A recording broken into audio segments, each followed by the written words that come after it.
go ahead and kick it off now. So thank you all for coming today for our March statewide meeting. Welcome, first of all. And it's great to see faces from all around the state and honestly all around the country. Um, we have a growing movement, and it's just so cool to see how every single month our movement continues to grow. So, lots of positivity, lots of momentum going on here. Today, we've got kind of a hodgepodge of updates and information that we're going to be sharing with you.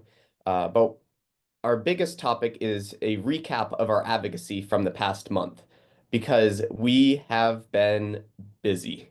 Let me tell you, I know personally I've been up and down to Columbus more times than I would wish to on I-71.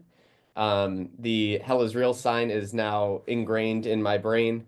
Um, but we've really been going hard with our friends at the State House. So we're going to share those updates with you today. For those of you who don't know me, I'm Mitch Radakovich. I am the current board chair for All Aboard Ohio. I live in Cincinnati. I grew up in Cincinnati, went to university at Ohio State. And for my day job, I work at Procter & Gamble as a data scientist. But as I like to say, I moonlight as a transit advocate. So, first of all, a quick review from some of the things we shared last month. Um, First of all, our big budgets. So these are currently in progress, and we have two of them. There's the transportation budget and the operating budget. The transportation budget is going to reach completion before the operating budget. It's only focused on transportation. Um, and we were specifically focused on House Bill 54, which we'll give some updates on here shortly. We anticipate that the transportation budget will reach its completion by the end of this month. So we should have some pretty concrete results by March 31st when it has to be on Governor DeWine's desk. Then there's also the operating budget, which is currently being drafted, and amendments are due actually this upcoming week. And we're expecting some significant movement on that one in this current month. For both of these budgets, testimony is held in committees, and then there can be amendments that can be proposed, which, for instance, will share one of the amendments that we have proposed for the transportation budget. Then they get voted and have to get approved by both chambers in our State House. For more information there, check out lsc.ohio.gov, where there is probably a day's worth of reading, maybe multiple days. So go check that out. And then also to review kind of what our priorities are as we are in this budget season right now. First of all is rejoining the Midwest Interstate Passenger Rail Commission, or MIPRIC. And, a big part of the reason why we encourage rejoining this is it gives Ohio a seat at the table when we're talking about the future of passenger rail in the Midwest. This is a commission that was created by Congress and has member states all the way from North Dakota to Michigan and Kansas and Indiana. And Ohio is one of the few which currently does not have a seat at the table. So we are pushing for Ohio to rejoin that. We were a member until 2013, and we're trying to get that as a part of the budget this year. We also are working on empowering ORDC to take the lead on the future of passenger rail in our state. And so whether that is, either getting an official office or working towards the statute, which is written in the Ohio Revised Code for what ORDC is supposed to do. And that includes the development and oversight of passenger rail in our state. And then lastly is fully fund Corridor ID Step 2 for the 3C and D, Cleveland, Toledo, Detroit, and Midwest Connect. Okay, so that's our review. And now we're going to go into some of the big topics which have happened over the past month. First off is State House testimony. So we have been very present in our committee hearings over the past month. And not only All Aboard Ohio, but also members of our coalition have been very actively voicing their support for both passenger rail, but also for public transportation as well. So I know I personally was up there mid-February testifying on behalf of an amendment to the transportation budget. We also had our friends at the Ability Center. We had our friends at MORPC, at NOACA. Those are two of our metropolitan planning organizations in the state.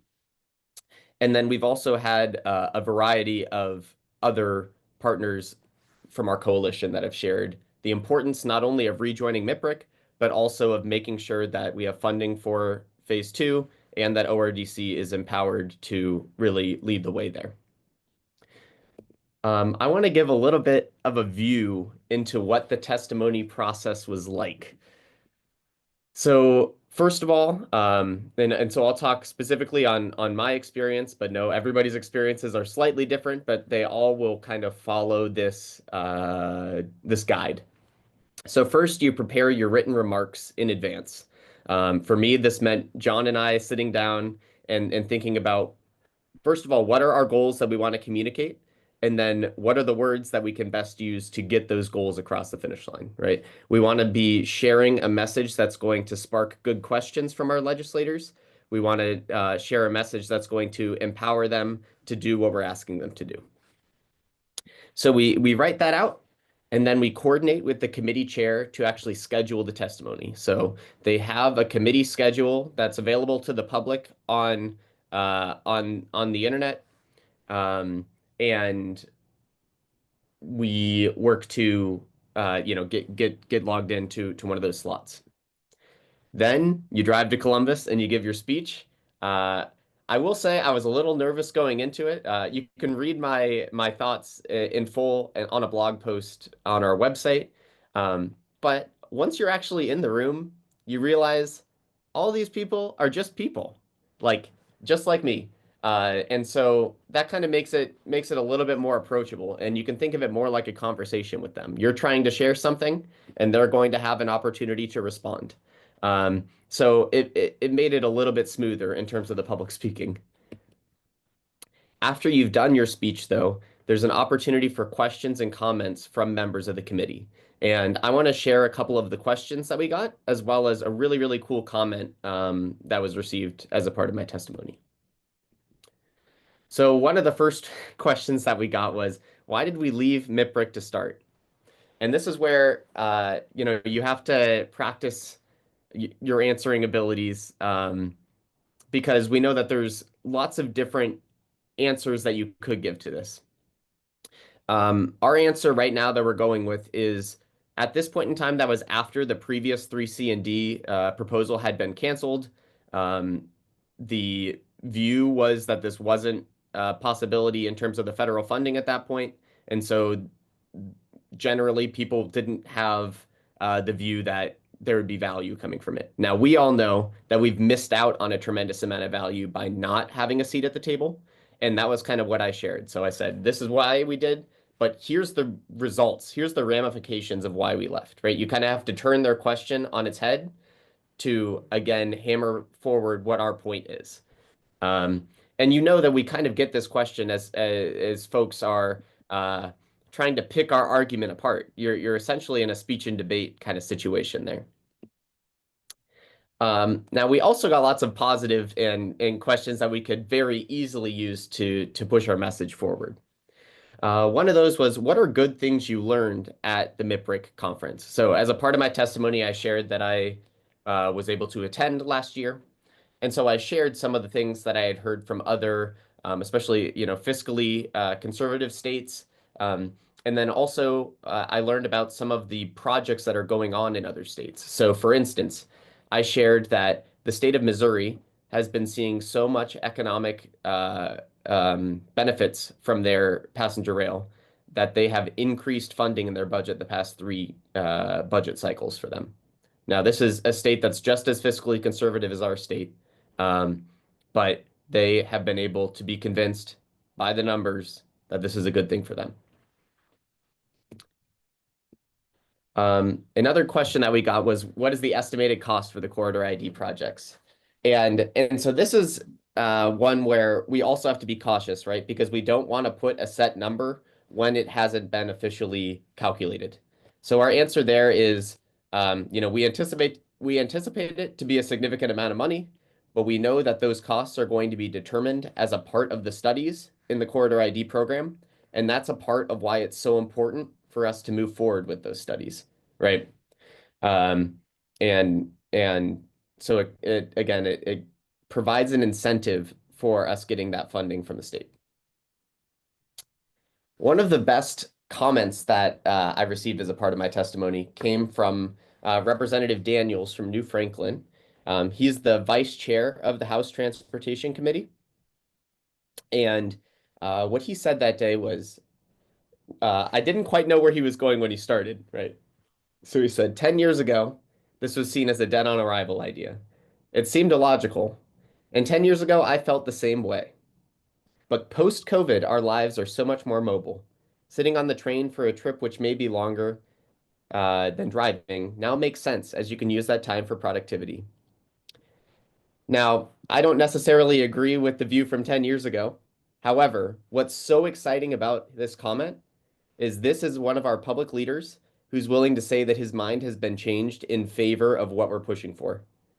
Think about how exciting that is, right? To me, that means that there is a possibility for every single one of our public leaders to be convinced that this is a good idea for their constituents and for their state.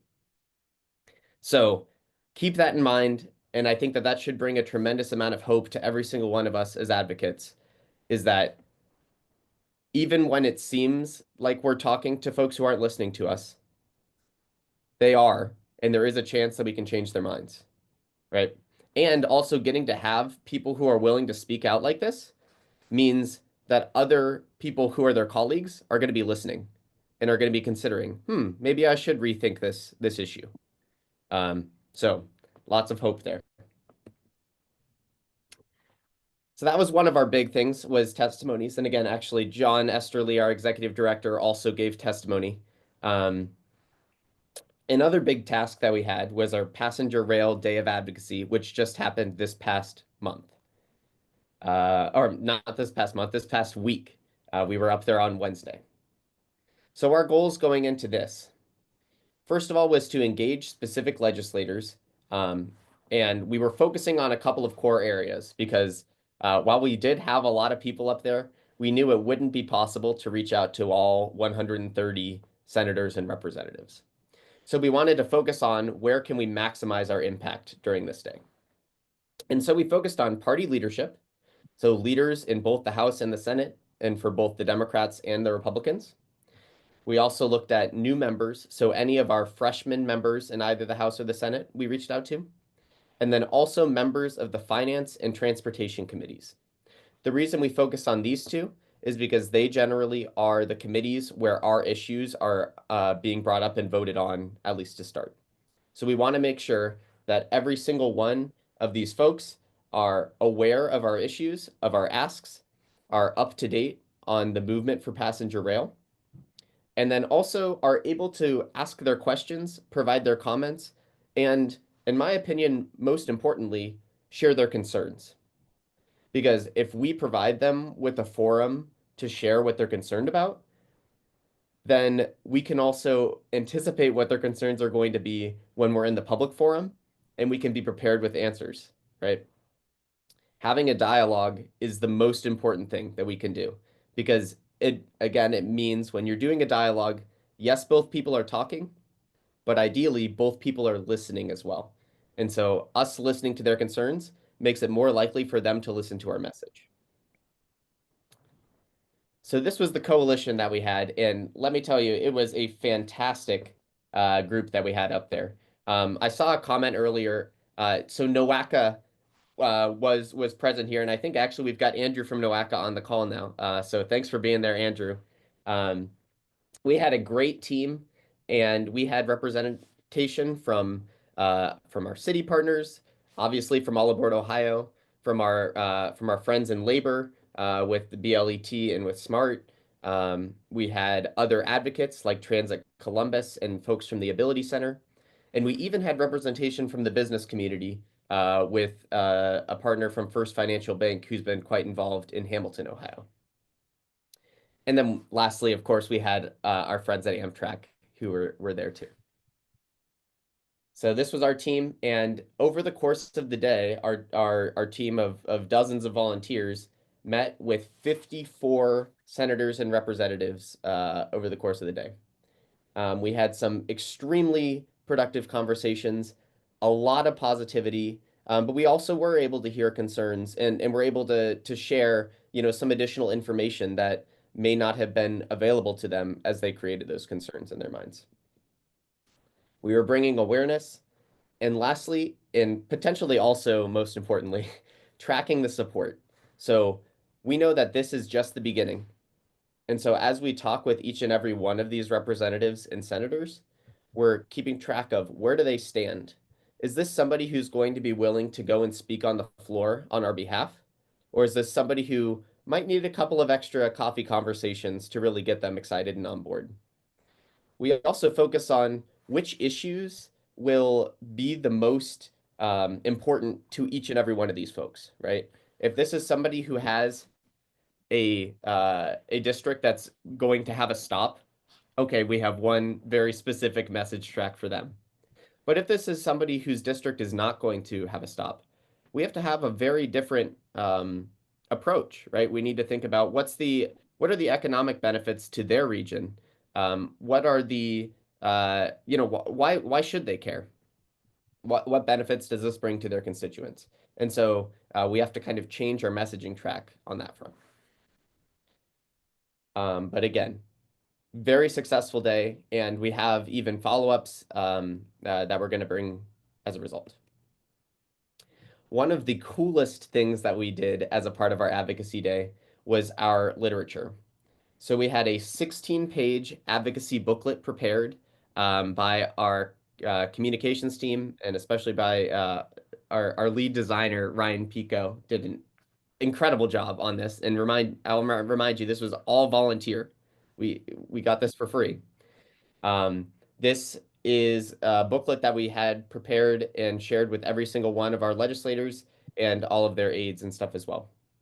And within this book, we laid out a lot of what we felt were the most important facts to guide them through our discussion.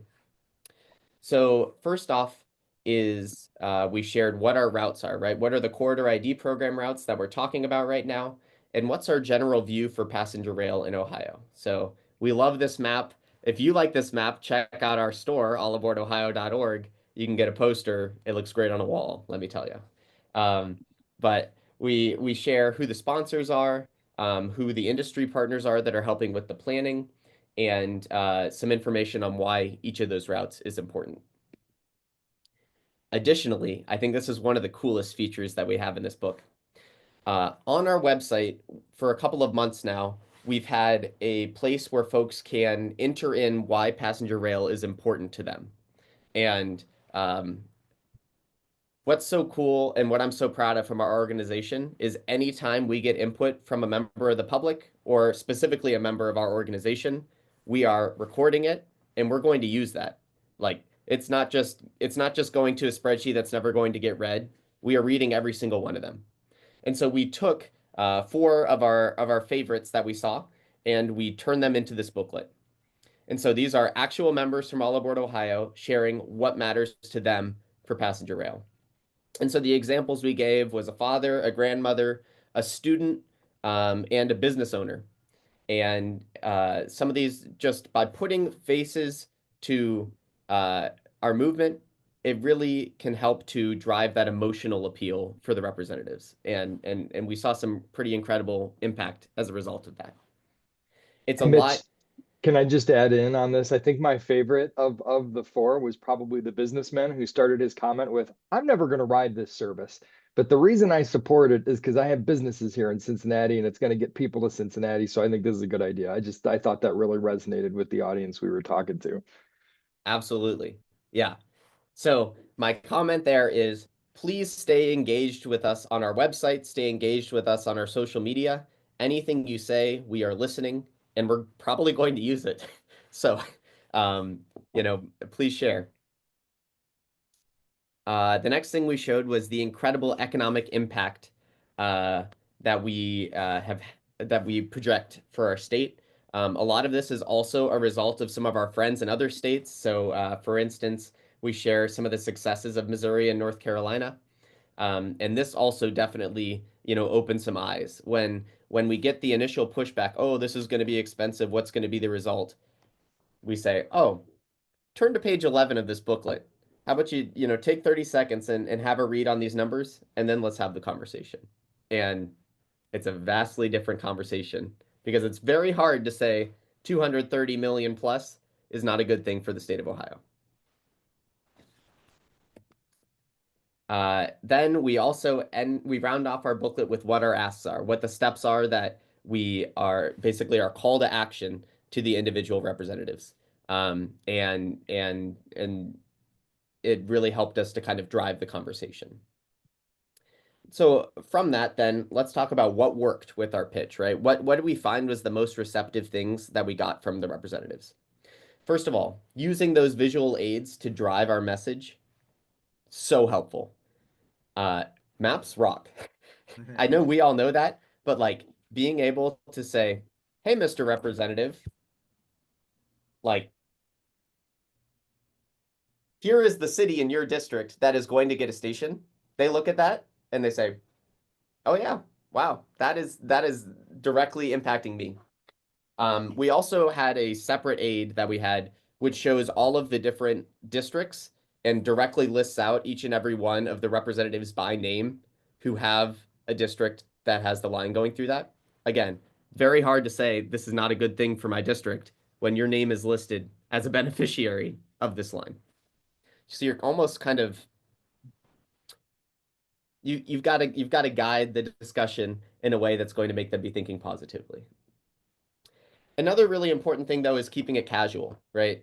I've said this multiple times now.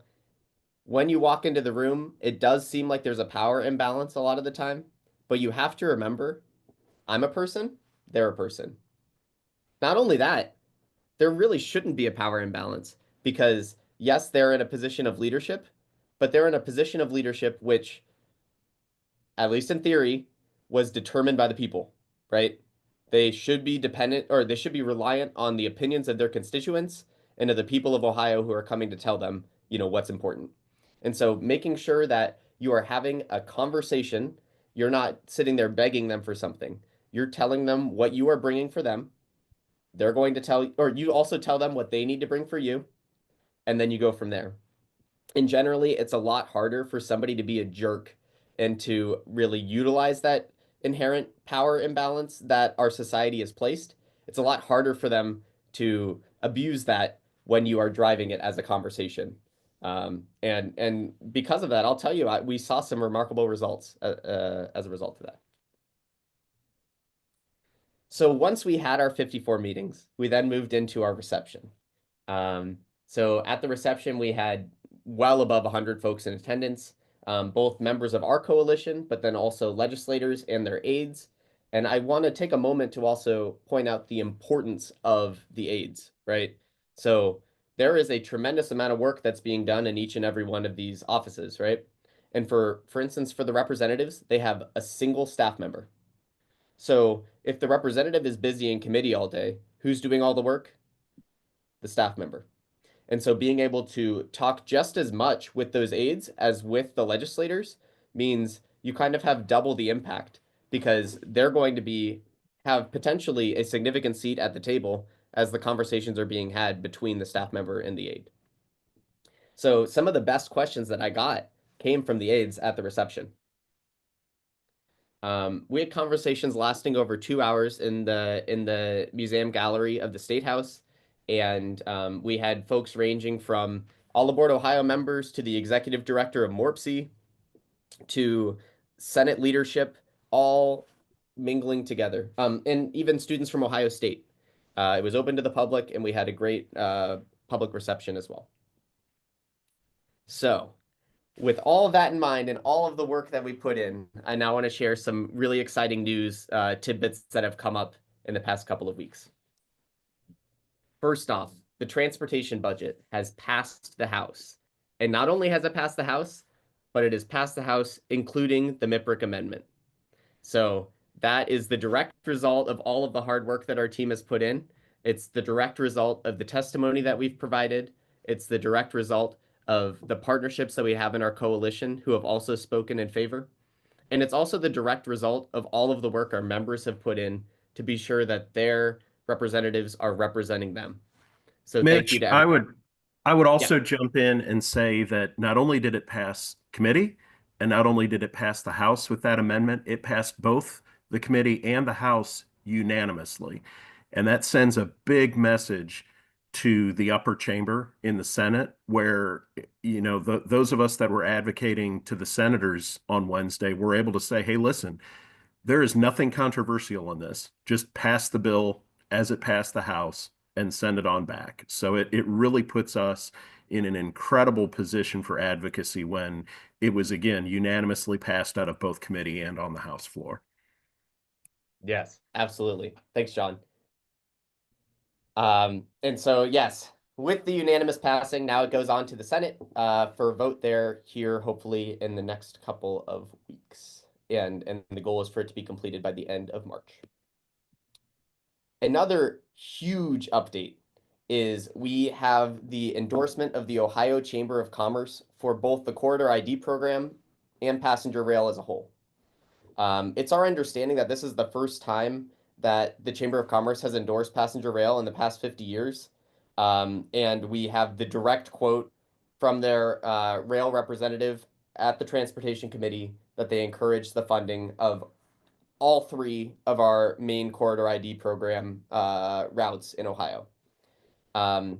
This is also the direct result of All Aboard Ohio's work in bringing this to become a forefront issue, improving the economic value, for instance, from our economic impact study that we had a year and a half ago.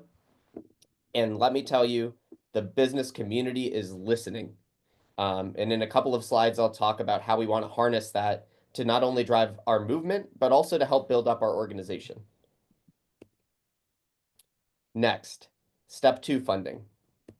So, in testimony to the Transportation Committee a couple of weeks ago, Matt Dietrich, who is the director of ORDC, stated that ORDC plans on covering the Phase 2 costs for both the 3C and D and the Cleveland, Toledo, Detroit corridors. That is huge news. So I think everybody should be super thrilled by that because that means we're going to have a full government-funded plan, service development plan for both of those routes. And that is just a humongous deal. So we are planning a press release, but we're planning to release that press release after the budget has passed, just to make sure we aren't cluttering the communication lines, essentially. But stay tuned for that. And when we do release that press release, we encourage significant participation from our membership in spreading that message far and wide.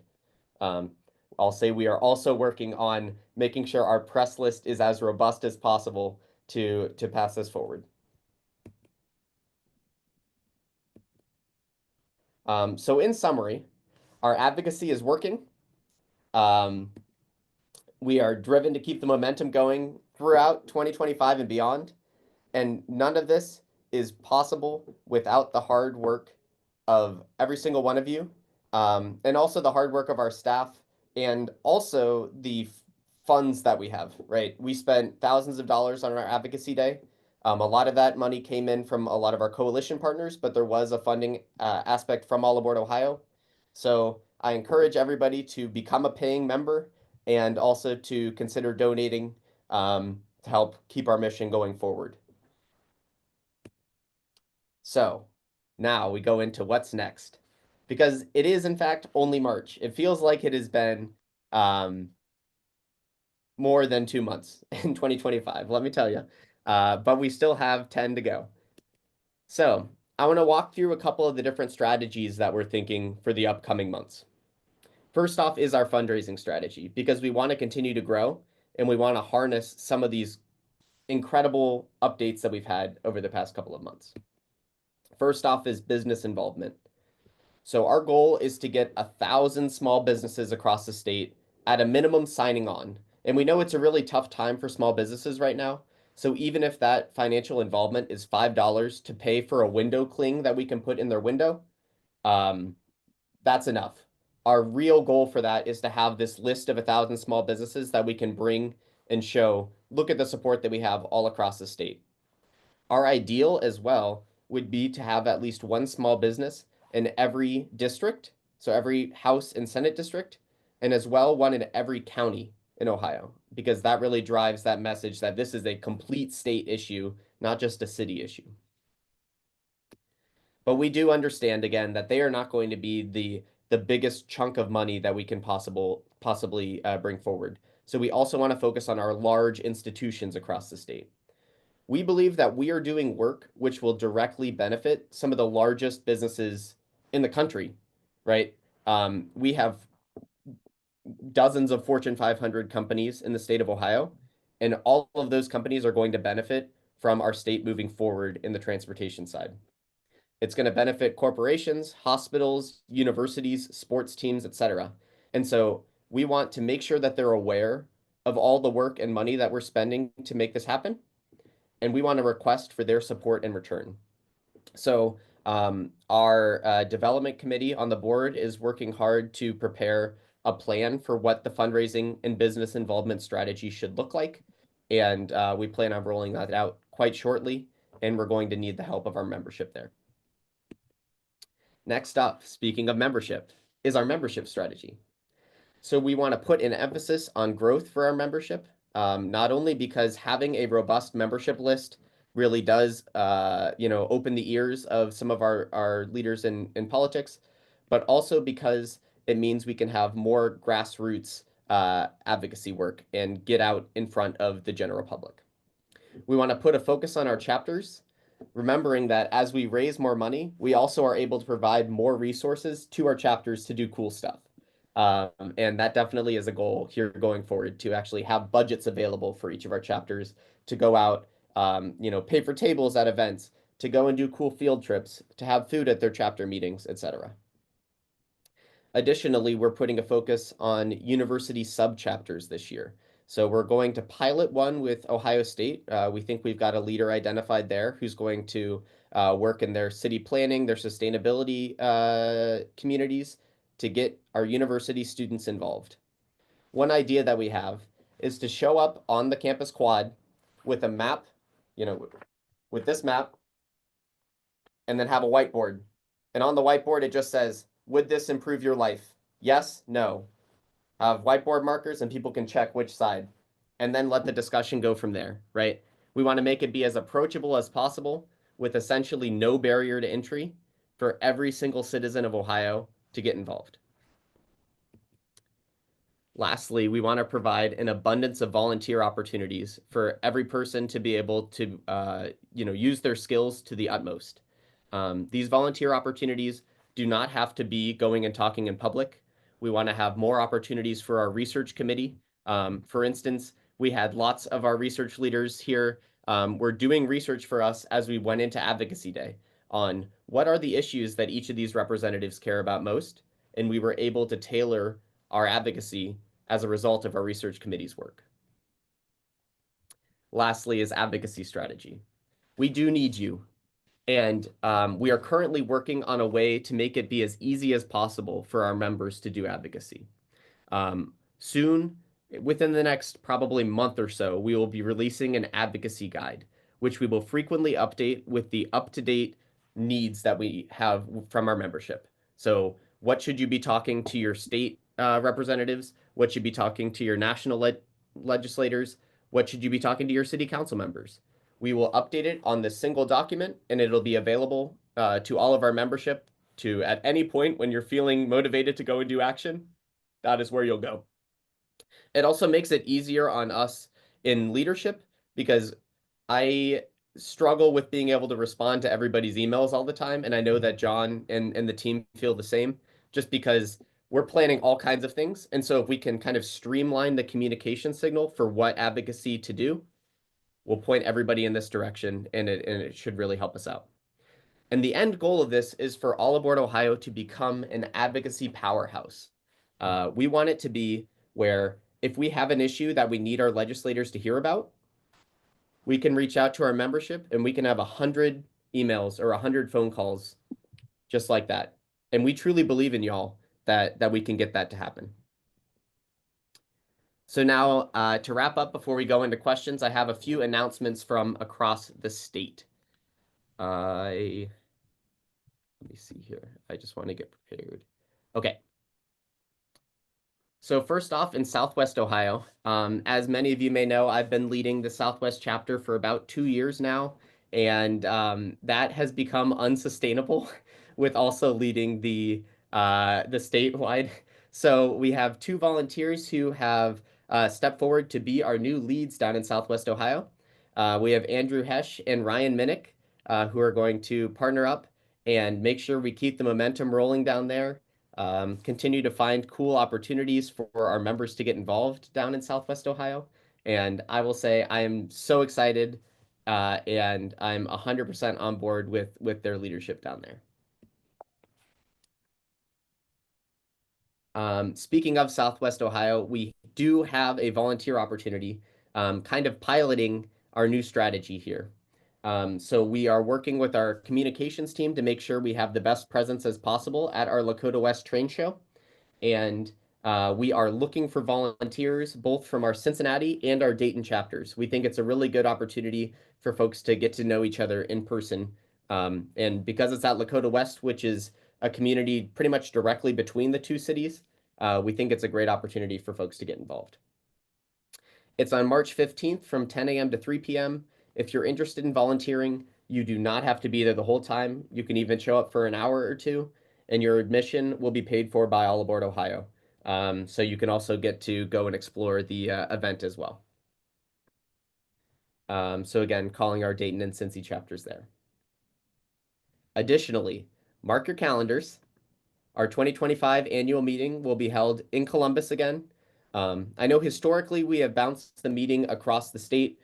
We really like the idea of Columbus because it's equidistant from all of the other corners of the state, and it makes it easier for us to coordinate things like carpooling and stuff like that. The event will be held on Saturday, July 12th, and we also are looking at doing a fundraiser reception for our paying members on Friday, July 11th, if you want to mark your calendar for that as well. Additionally, an exciting one is our race to Chicago. This is the first time I've announced this to the membership, but we want to really drive our relationships between the different parts of our state. So while our Amtrak service has some opportunities for improvement right now, it does exist in Ohio with a couple of different long distance routes that touch our state. And two of these long distance routes happen to arrive in Chicago just about the same time, in theory, on a good day. So the Cardinal arrives at 10 a.m. and I think it's the Lakeshore that, correct me if I'm wrong, folks up in Northern Ohio, arrives at 10:12. So the idea is we have our Cincinnati chapter take the Cardinal. We have our Cleveland and Toledo chapters take one of the lakefront lines and meet in Chicago for an exciting lunch. And then we have some festivities there.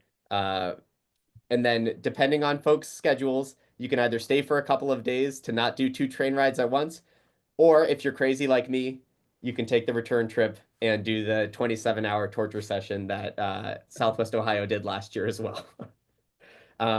So we're looking at May 2025, and we'll be releasing details shortly.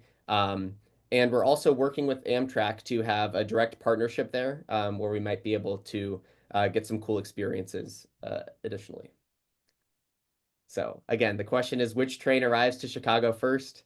And let's see. If you're interested in helping to plan this feel free to reach out to me, and would love to get our chapters all working together. Another announcement there is to join our Slack.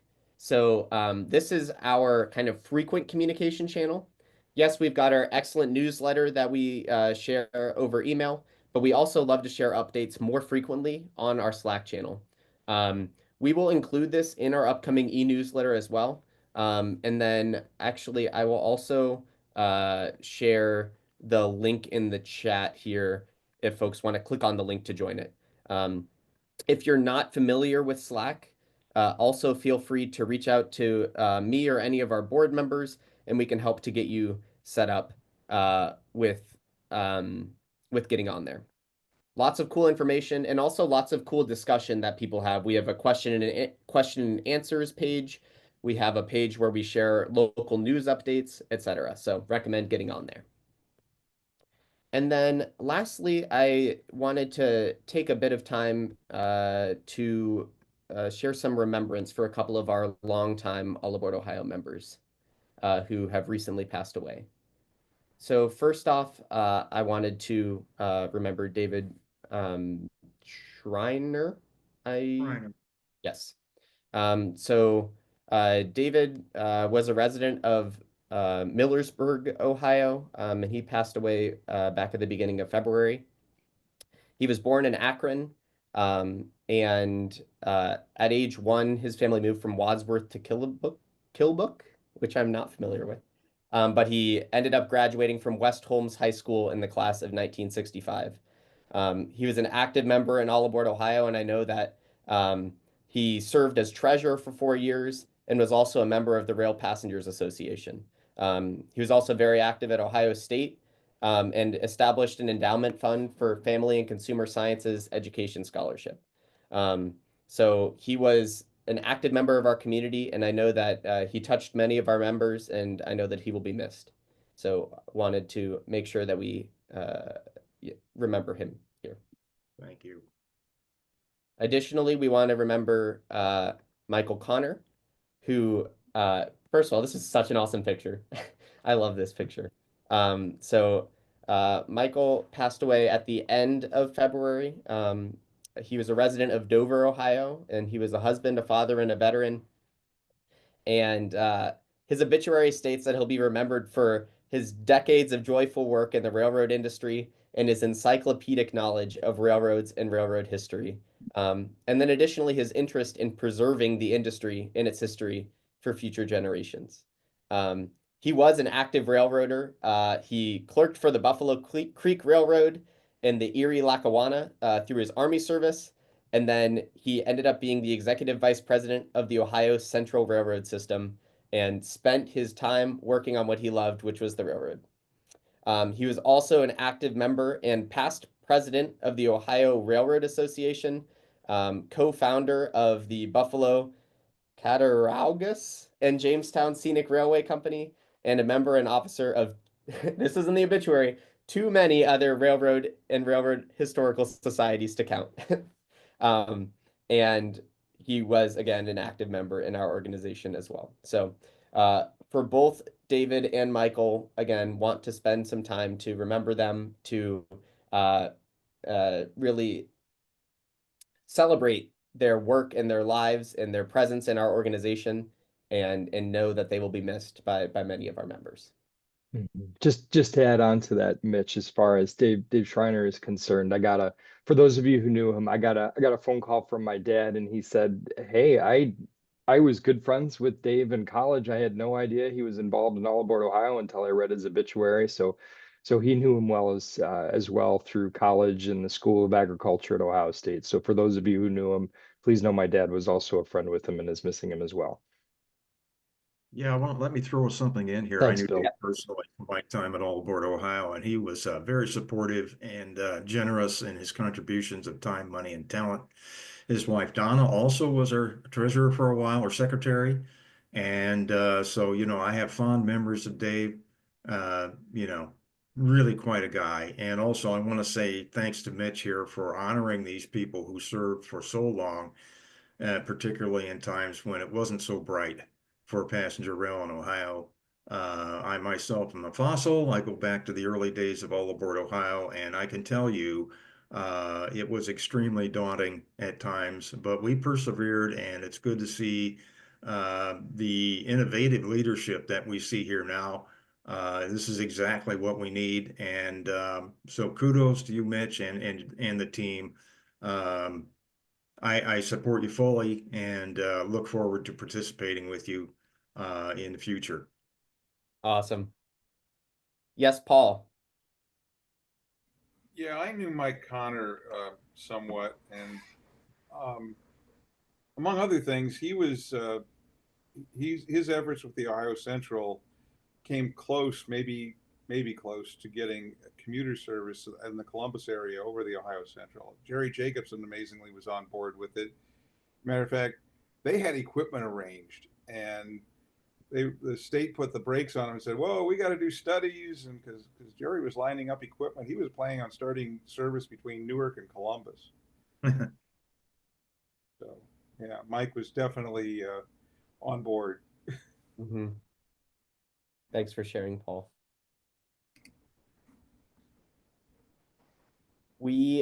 If other folks want to share, feel free. We're also into the portion of our meeting where we can take questions and comments. So